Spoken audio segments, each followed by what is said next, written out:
बोंबळी बुद्रुक येथे अखंड हरिनाम सप्ताहानिमित्त पुरुषोत्तम महाराजांचे प्रभावी कीर्तन, सर्वधर्मीय भाविकांची उत्स्फूर्त उपस्थिती। देवणी तालुक्यातील वलांडी जवळ कर्नाटक सीमेला लागून असलेल्या बोंबळी बुद्रुक येथे अखंड हरिनाम सप्ताह व भागवत कथेचे भक्तिमय आयोजन करण्यात आले आहे।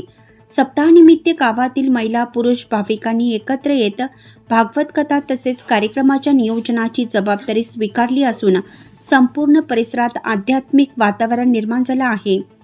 या सप्ताहादरम्यान दिनांक 31 मार्च रोजी हरिभक्त परायण पुरुषोत्तम महाराज पाटील बुलढाणेकर यांचे भव्य व प्रेरणादायी कीर्तन संपन्न झालं। पंचक्रोशीतील हजारो भाविकांनी मोठ्या श्रद्धेने उपस्थित राहून कीर्तनाचा लाभ घेतला। विशेष म्हणजे विविध धर्मीय बांधवांनी एकत्र येत महाराजांचा सत्कार करून त्यांचे आशीर्वाद घेतले। यामुळे सामाजिक ऐक्याचं दर्शन घडलं। कीर्तनातून मार्गदर्शन करताना महाराजांनी अंधश्रद्धेपासून दूर राहण्याचा संदेश देत नामस्मरण करत कष्टाने कार्य करा, केवळ तोडगे किंवा अंधविश्वासावर अवलंबून राहू नका असं सांगितलं। कुठल्याही देवतेच्या मागे आंधळेपणाने न धावता भक्तिभावाने पांडुरंगाच्या चरणी समर्पित व्हावे। तसेच प्रत्येकाने आपल्या धर्माचा अभिमान बाळगताना इतर समाजाबद्दल द्वेष ठेवू नये असा सामाजिक सलोख्याचा संदेश त्यांनी दिला। गावागावात सप्ताहाची परंपरा टिकून राहिल्यास समाज योग्य मार्गावर राहतो असे सांगत महाराजांनी 6 भाविकांना तुळशीची माळ घालून साध्या भक्ती मार्गाचा स्वीकार करण्याचं आवाहन केलं।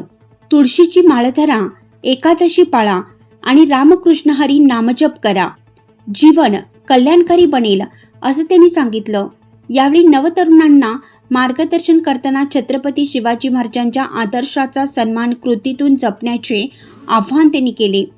छत्रपती शिवाजी महाराज हे केवळ ऐतिहासिक व्यक्तिमत्व नसून तरुणांची ऊर्जा व प्रेरणास्थान आहे असा संदेश त्यांनी दिला।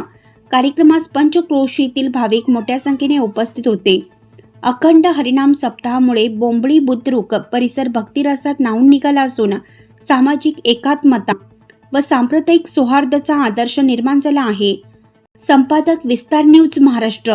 चालू घडामोडीसाठी विस्तार न्यूज महाराष्ट्र पाहत रहा। धन्यवाद।